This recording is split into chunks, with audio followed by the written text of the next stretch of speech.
ser un buen padre están ahí en la Biblia. Y la primera de esas características es compromiso con Dios. Compromiso con Dios, esa es la primera característica. La Biblia dice: buscad primeramente el reino de Dios y su justicia, y todas las demás cosas les serán añadidas. Así que lo primero que debe buscar y encontrar un papá que quiere ser un buen ejemplo, un superhéroe, como lo es Lázaro, necesita tener un compromiso con Dios. Necesita ser alguien para que Dios es lo primero. No se puede ser un buen padre, un excelente padre, un padre de acuerdo a lo que la Biblia dice, si primero no se tiene un compromiso con Dios. Es lo que se necesita. En Mateo 22, 36 al 40, dice de la siguiente manera. Mateo 22, 36 al 40. Le preguntaron a Jesús: Maestro, ¿cuál es el gran mandamiento en la ley? Jesús le dijo: amarás al Señor tu Dios con todo tu corazón y con toda tu alma y con toda tu mente. Este es el primero y gran mandamiento. Y el segundo es semejante: amarás a tu prójimo como a ti mismo. De estos dos mandamientos depende la ley y los profetas. Fíjense que son dos cosas que Jesús dijo que resumían toda la ley, todo lo que Dios esperaba. Amar a Dios por sobre todas las cosas, con todo lo que tengas. Amar a Dios. Y es que un buen padre necesita amar a Dios por encima de cualquier otra cosa. Y no estamos hablando de que tenga cierta o determinada religión, no estamos hablando de eso. Estamos hablando de que crea que hay un ser sobrenatural, un ser todopoderoso a quien llamamos Padre. Porque usted recuerda que cuando los discípulos le dijeron a Jesús: enséñanos a orar, Él dijo: ustedes van a orar así: Padre nuestro. Es que esa figura de Padre no fue un invento de nosotros los padres. No fue que Dios vio cómo éramos los padres y dijo: qué buena idea, voy a poner en la Biblia algo para que nos entendamos bien. Es que la idea del Padre proviene de Dios. Y cuando Jesús dijo: amarás a Dios por sobre todas las cosas, le está diciendo al Padre que si quiere hacerlo bien, necesita amar a Dios por sobre todas las cosas. Un padre que ama a Dios tiene muchísima más probabilidad de tener éxito como papá que aquel que sencillamente no cree en Dios. Pero la segunda parte de esto dice: el segundo mandamiento es similar, es semejante. Dice: amarás a tu prójimo como a ti mismo. ¿Y cuál es el prójimo más cercano que tiene un padre? Su familia. No es el vecino de al lado, no es el que vive en la parte de atrás de la casa, es su familia, su esposa y sus hijos. Son el prójimo más cercano que tiene el papá. Por lo tanto, cuando dice amarás a Dios por sobre todas las cosas, eso está claro. Y cuando dice amarás a tu prójimo como a ti mismo, se está refiriendo en primer lugar a que amará a su familia más que a sí mismo, como a sí mismo. Si uno no se ama a uno mismo, uno no puede amar a nadie más. Y no se trata de llegar al espejo, ¿verdad? Y decirle: espejito, ¿quién es el más bonito? Y decir que soy yo. Eso no es amarse uno mismo. Amarse uno mismo es cuidarse, respetarse, etcétera, etcétera. Bueno, de la misma manera, amar y respetar a la familia, a la esposa, a los hijos, es la primera característica que necesitamos para ser excelentes padres. Compromiso con Dios y con la familia. Segunda característica: humildad para reconocer cuando se equivoca. Humildad para reconocer cuando se equivoca. Necesitamos esa característica como padres. Necesitamos ser así. La Biblia dice en Proverbios capítulo 3 versículo 7: no seas sabio en tu propia opinión. No seas sabio en tu propia opinión. Teme a Jehová y apártate del mal. No seas sabio en tu propia opinión. Cuando te equivoques, reconoce lo que la Biblia está diciendo, ¿no? En Eclesiastés capítulo 7 dice: no seas demasiado justo, ni seas sabio con exceso. Ten un equilibrio y reconoce cuando no haces bien las cosas. Yo no sé a cuántos de ustedes sus hijos les han enseñado en algunas circunstancias. Cuando los niños están pequeños, generalmente nosotros enseñamos a los hijos, pero en algunas ocasiones ellos nos enseñan algunas cosas. Es curioso ver, por ejemplo, a un niño frente a un aparato electrónico. Pareciera que ya nacen con un chip, con algo que ya les dice cómo funcionan los aparatos. Y usted le entrega un teléfono de esos inteligentes a un niño, puede que sea la primera vez que el niño lo tiene en la mano, pero él sabe cómo encenderlo, cómo marcar, cómo desbloquearlo y cómo jugar. Sabe todo eso, más que cualquiera de nosotros los adultos. Llega un momento en que nosotros los adultos compramos algún artefacto electrónico para la casa y le damos el control al hijo para que nos diga cómo se maneja eso. No importa que tenga 8 años, sabe hacerlo perfectamente, perfectamente. Es decir, que sí aprendemos cosas de los hijos. Mi hija mayor, una vez yo estaba conversando con ella y recuerdo exactamente el momento, el lugar. Estábamos parados frente al refri hablando de algo y yo le decía que con ella habíamos cometido algunos errores como papás nuevos, porque era nuestra primera hija, era la mayor. Así es que cometimos algunos errores que luego aprendimos, y con la segunda ya no cometimos los mismos errores porque cometimos otros, pero no cometimos los mismos porque ya habíamos aprendido cómo ser padres. Y ella, yo no sé cuántos años tenía, 7, 8 años, me dijo, bueno, entonces, de cierta manera, yo te enseñé a ser padre. Dije, sí, de alguna forma me enseñaste, aprendí contigo a ser padre.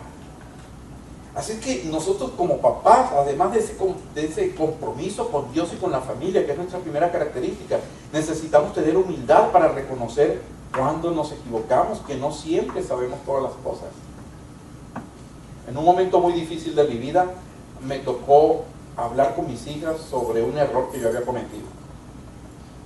Y después que hablé con ellas y se lo dije franca y abiertamente, mis hijas me dijeron, qué bueno que nos estás contando esto, porque siempre habíamos pensado que eras perfecto, que nunca te equivocabas. Y eso hacía más difícil ser como tú. Pero ahora que sabemos que eres un ser humano, que te equivocas, ahora sabemos que sí se puede, que tú también te equivocas, y eso nos hace felices porque sabemos que eres humano. Qué razonamiento, ¿verdad, hermanos? Cómo unas niñas podían hablar de esa manera y enseñarme que los hijos necesitan saber que no somos perfectos, que nos equivocamos, pero también que tenemos la humildad para reconocerlo. Y usted y yo como papás necesitamos esa humildad. Eso es lo que la Biblia dice, no seas sabio en tu propia opinión.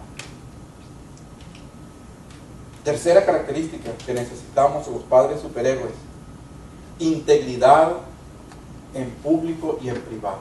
Integridad. Eso es algo que nosotros necesitamos.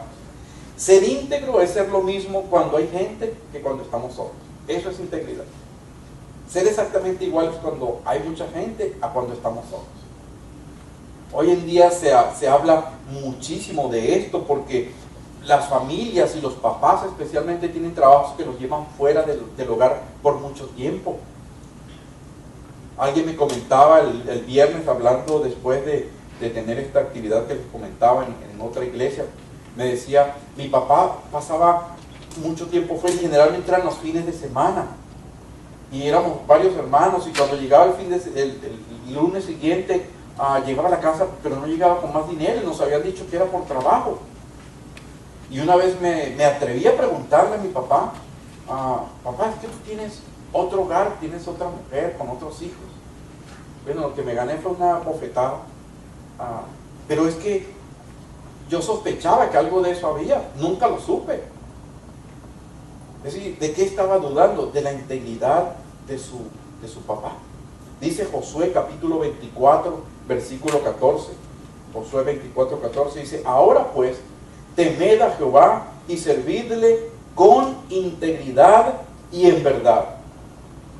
Y en este versículo específicamente se trataba de no tener otros dioses distintos al Dios verdadero como parte de la integridad, porque la integridad espiritual es algo que necesitamos.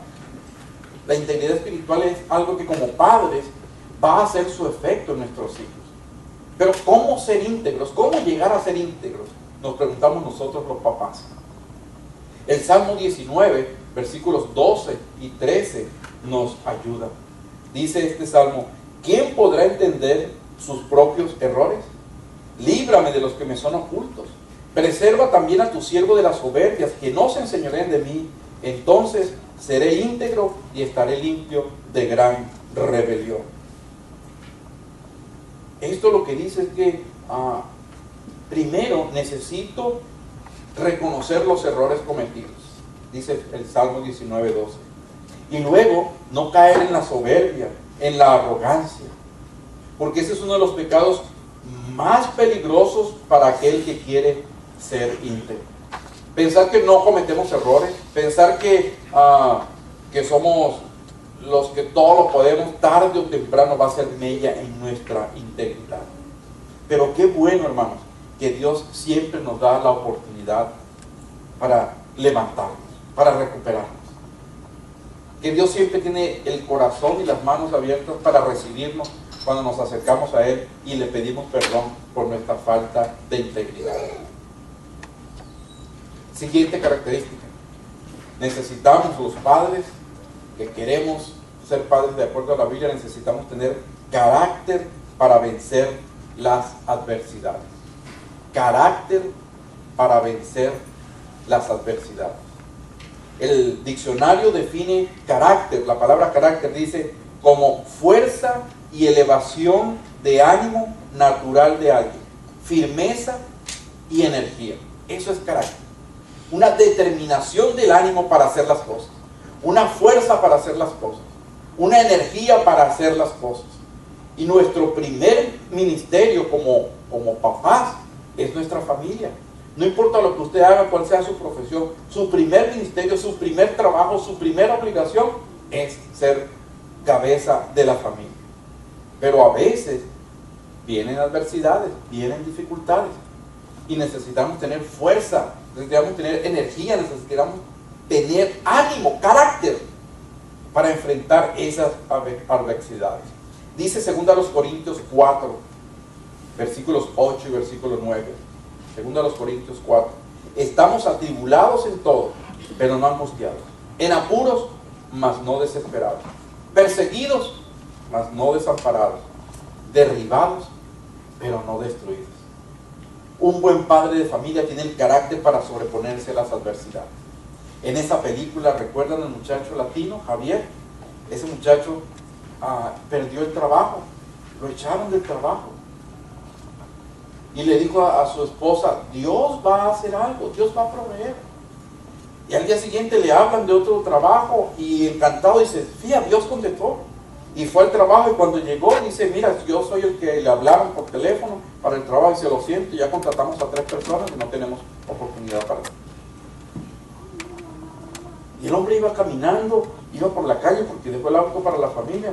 Dice, pero Dios, ¿qué quieres tú de mí?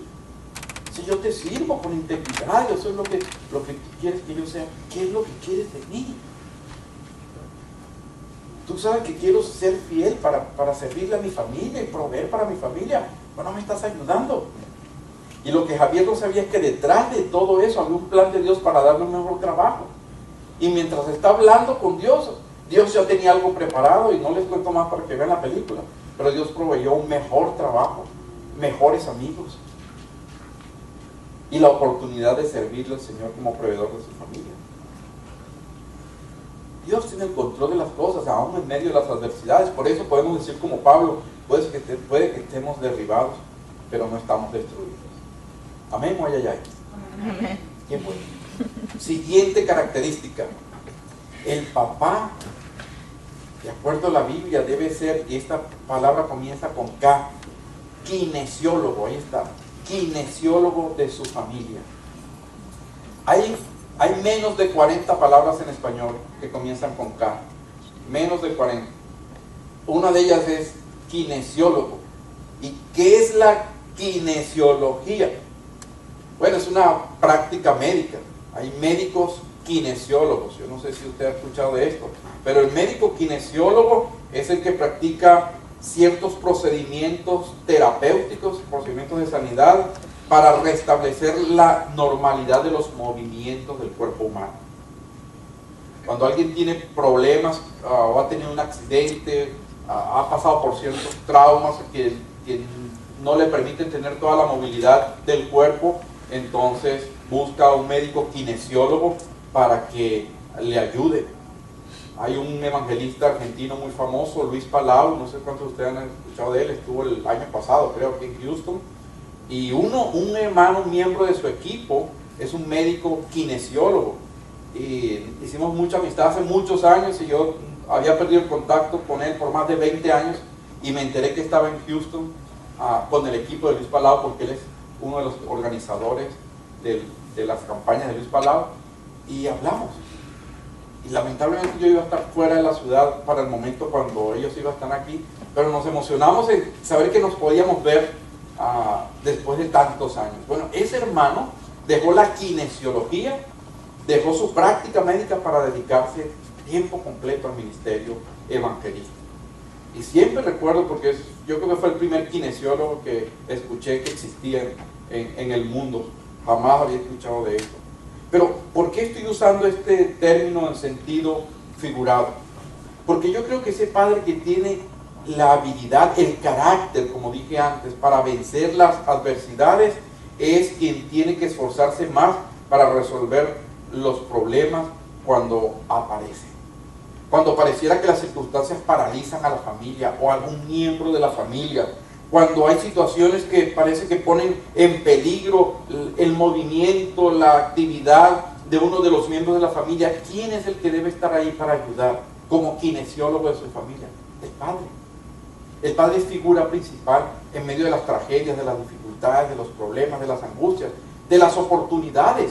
A veces las oportunidades paralizan. Usted tiene oportunidad de escoger entre dos buenos trabajos. ¿Qué hago? Los papás deberíamos ser esas personas que ayudáramos a nuestros hijos a tomar buenas decisiones. Dice 1 Timoteo capítulo 3 versículo 4 que el anciano, el que quiere un ministerio, debe gobernar bien su casa y tener a sus hijos con toda dignidad. Es decir, que debe tener una buena dinámica de la familia. Por eso los papás deberíamos ser kinesiólogos de la salud de nuestra familia. La próxima vez que nos pregunten cuál es su profesión, dice, tengo varias, entre ellas soy kinesiólogo de mi familia. Suena bien, ¿verdad? Quizás nos pagan más por eso en el trabajo. Otra característica que debemos tener como padres, fortaleza para no retroceder.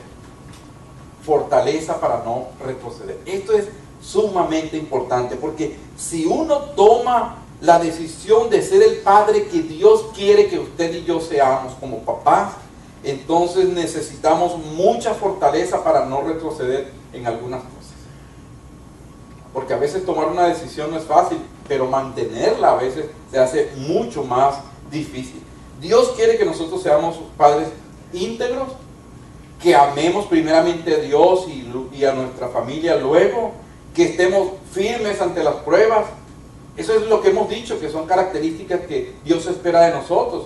Pero cuando las cosas no andan bien y parece que no vale la pena seguir, usted y yo como papás necesitamos ser los más fuertes para seguir adelante.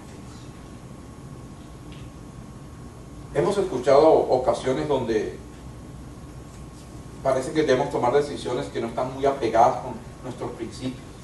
En esa película también, este mismo muchacho latino, no sé por qué me identifico tanto con el muchacho latino, ¿verdad? Eso que somos ángeles, pero bueno.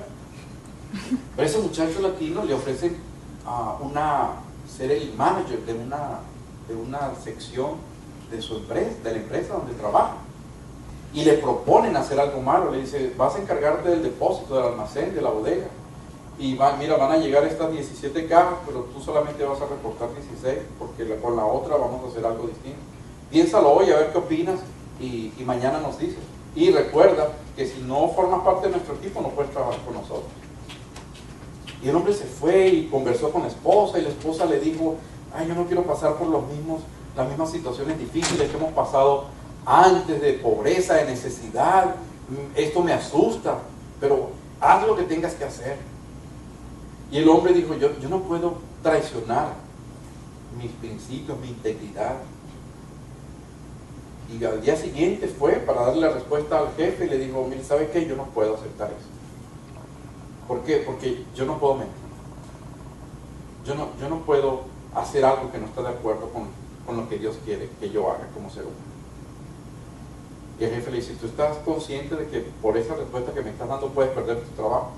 Sí, sí. Pero definitivamente no puedo traicionarme a mí mismo. Sería traicionar a Dios, a mi familia. Y el jefe se levantó, le extendió la mano y le dijo, bienvenido al equipo. Hemos estado buscando un hombre como tú. Esta es la 6ª entrevista que hacemos. Y en las 5 anteriores, pues el resultado había sido terrible. Pero tú eres la persona de confianza que necesitamos. Eso es fortaleza para no retroceder en las decisiones que hemos tomado. En Deuteronomio capítulo 21, y este es un pasaje de la escritura bien interesante, hermano. Capítulo 21 de Deuteronomio, los versículos 18 en adelante, dice así: es lo que debía hacer un padre si tenía un hijo pues que no le había salido muy bueno. Dice la Biblia en Deuteronomio 21, 18: si alguno tuviera un hijo contumaz y rebelde, y que no obedece a la voz de su padre ni a la voz de su madre, y habiéndole castigado no les obedeciere, entonces lo tomarán su padre y su madre, y lo sacarán ante los ancianos de la ciudad y a la puerta del lugar donde viva, y dirán a los ancianos de la ciudad: nuestro hijo es contumaz y rebelde, no obedece a nuestra voz, es glotón y borracho. Entonces todos los hombres de su ciudad lo apedrearán y morirá. Así quitará el mal de en medio de ti, y todo Israel oirá y temerá. ¿Qué le parece? ¿Qué le parece eso? Eso se llama fortaleza para no retroceder. Es su propio hijo, lo ha educado bien, le ha dado todos los principios, valores, morales, espirituales, pero la gente toma decisiones. Cada uno de nosotros, al llegado el momento de ser adulto, toma sus propias decisiones. Y dice la escritura, si tienes un muchacho pues que no sirve para nada, ¿verdad? No lo puedes cambiar por un balde lleno de tapas de sodas o de esa cosita que le están quitando ahora a los botes de soda, lo están juntando para algo. Pues ni por un bote lleno de eso lo puedes cambiar, porque vas a ir perdiendo el bote. ¿Qué haces? En el contexto del pueblo judío dice, si no sirve, llévalo ante el pueblo, llévalo a la policía, entrégalo, di que es un drogadicto, di que es esto, di que es el otro, porque no hay manera. Nosotros tenemos la fortaleza para que cuando nos encontremos en una situación difícil, tengamos la entereza para tomar las decisiones que debemos tomar. Yo recuerdo el testimonio de una hermana de aquí de la iglesia, que nos contaba que encontró en la habitación de su hijo una mochila con droga y un arma, si mal no recuerdo. Probablemente le estoy poniendo más para que suene interesante. No fue así, ¿verdad? Drogas y un arma. Y enseguida le preguntó, ¿y esto qué es? No, es que un amigo me lo dio para que se lo guardara, porque es que en su casa iba a llegar la policía y no quería que encontraran esto. Y no sé si ella no le creyó, cómo es la historia del asunto, pero ella dijo, pues esto es un caso para la policía. Y ella misma llamó a la policía. Dijo, mi hijo tiene esto en la casa. La policía no lo podía creer. Pero lo interesante de esto es que un tiempo después, su hijo le dijo que ella había hecho lo correcto. No de momento, pero luego hiciste lo correcto. Eso es fortaleza para no retroceder. Otra característica, inspiración para la familia. Inspiración para la familia. La imagen que el hijo tenga de Dios vendrá de la imagen que nosotros le demos como padre. ¿Recuerdan aquella ocasión en que yo creo que les conté? Mi hijo de 4 o 5 años me dijo, papá, ¿Dios es muy poderoso? Yo le dije, sí. ¿Recuerdan? Yo les conté eso, ¿verdad? Ok, la semana pasada, así que no se lo cuento, lo que no vino la semana pasada se lo perdieron. ¿Dios es muy poderoso? Y yo le dije, sí, es muy poderoso. ¿Más poderoso que Spider-Man? Dije, sí, más poderoso. Y empezó a poner sus niveles de poder. Ya ni me acuerdo cuáles fueron los que mencioné la semana pasada. Pero su último nivel de poder, el más grande, el más poderoso, era su papá. Dijo, ¿y Dios es más poderoso que tú? Es más poderoso que yo. Digo, entonces Dios es muy poderoso. Porque la imagen que tienen nuestros hijos de pequeños de nosotros es que somos muy poderosos. Que somos sus superhéroes. Casi que los niños pequeños, cuando su papá está durmiendo, se atreven a levantarle la camisa a ver si ven el traje abajo de su superhéroe, a ver si realmente es el que él está pensando. Debemos ser de inspiración para nuestra familia.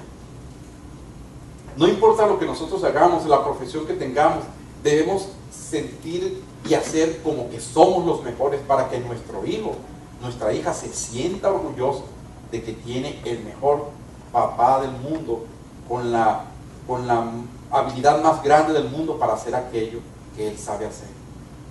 Eso es importante, que seamos de inspiración para la familia. Mire lo que dice Deuteronomio capítulo 6. Y estas palabras, versículo 6, que yo te mando hoy estarán sobre tu corazón, y las repetirás a tus hijos, y hablarás de ellas estando en la casa, andando por el camino, al acostarte, cuando te levantes, y las atarás como una señal en tu mano, y estarán como frontales entre tus ojos, y las escribirás en los postes de tu casa y en tus puertas. Es decir, tú, donde quiera que vayas con tu hijo, enséñale. Donde quiera que vayas con tu hija, enséñale. Mientras están en el auto para ir de la casa al colegio, mientras están lavando los trastes en toda la familia, como decíamos, es una buena dinámica para tener unidad de familia. Es decir, cuando estés haciendo todas las cosas que puedes hacer con tu familia, sé una inspiración para tus hijos. Es el consejo de la Biblia en Deuteronomio capítulo 6. Muéstrale a Dios en todo lo que haces y vas a ver los resultados cuando los hijos crezcan. Penúltima característica. El padre debe proveer libertad, debe tener libertad para amar a su familia.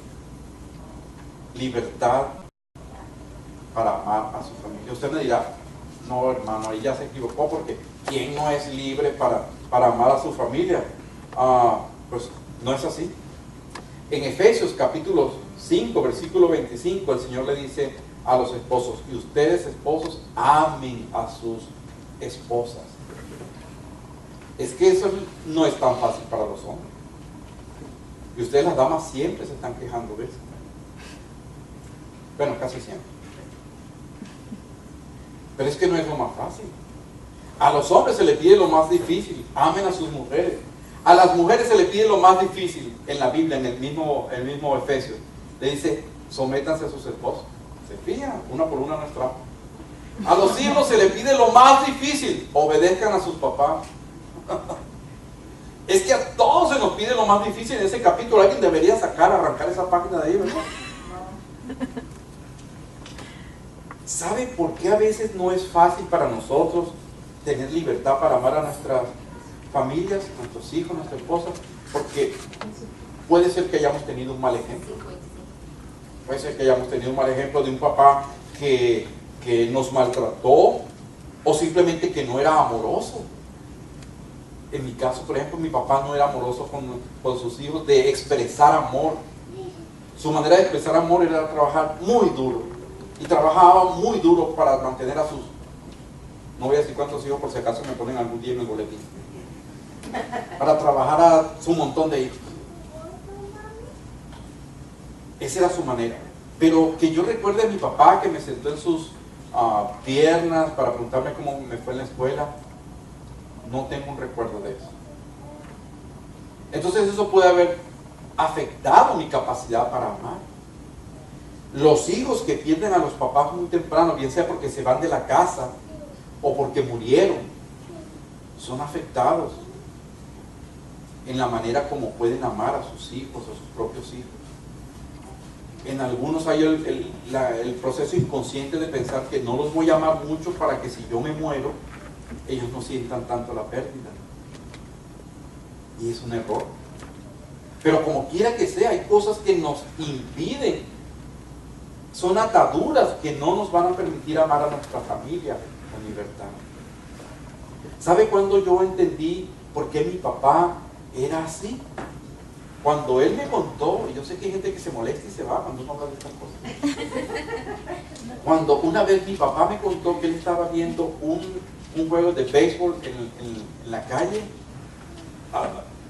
su papá decía que él no podía jugar eso, que no estaba bien que jugara, y él se sentó allí a la puerta de su casa a ver a los demás jugar. Y cuando su papá vino, lo vio haciendo eso. viendo solamente. Y lo metió a la casa y le dio unos cuantos, que aún de adulto recuerda. Pues eso hizo, si eso es solamente un ejemplo, yo no quiero pensar que otros ejemplos pudo haber tenido mi papá de su papá. Así que para mi papá no fue fácil decirnos un te amo, un te quiero, qué bien lo haces. Mi mamá murió ya hace muchos años y él se casó con esa dama que algunos de ustedes han conocido, porque ya estuvieron aquí.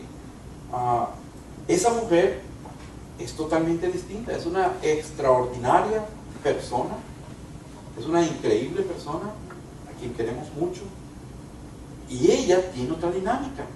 Ella no termina una llamada de teléfono si no le dice a sus hijos, te amo. Y si el hijo se lo dice primero, te amo, ella le dice, yo más que tú a mí. Y esa mujer, en 15 años que tienen casados, le ha enseñado a mi papá, de tal forma que ahora mi papá sí puede decirle a sus hijos y a sus nietos, te amo. ¿Ve la importancia de una mujer inteligente al lado de un hombre no tan inteligente como yo, por ejemplo? Ustedes nos pueden ayudar, hermanos, mujeres, a ser mejores. Probablemente no tenemos toda la libertad que ustedes quisieran para que nosotros les demostráramos amor. No es que no las amamos, sino que probablemente no tenemos toda la libertad. Probablemente hay algo detrás de nuestra vida que no nos permite amarles. Pero lo cierto es que nosotros como padres tenemos que pedirle a Dios que nos dé esa libertad para amar a nuestra familia. Y finalmente, la última de estas características es que debemos tener apertura para aprender. Apertura para aprender, es decir, ser abiertos para aprender. La vida es un constante aprendizaje, mis amados hermanos, y los padres no escapamos de esa realidad. Estamos aprendiendo todo el tiempo, estamos aprendiendo a ser mejores. A medida que nuestros hijos van creciendo, ya no podemos tratar a nuestro hijo como un niño si está siendo un adolescente. Ya necesitamos cambiar nuestra estrategia, nuestra dinámica. Recuerdo exactamente la última vez que me bailé a mi hija mayor. Ella vino y me dijo, papá, yo pensé que después que pasó eso, me dijo al rato, porque siempre hablábamos de por qué era necesario el castigo. Yo pensé que ya yo tenía edad para que tú no me trataras así. Y yo le dije, tienes razón. De ahora en adelante, los problemas entre tú y yo los vamos a solucionar de otra manera. Porque ya creciste y ya está grande. Y de ahí en adelante, no sé cuánto tenía, 11, 12 años, empezamos a tratar los problemas, las desavenencias, las dificultades, las diferencias de opinión de una manera distinta.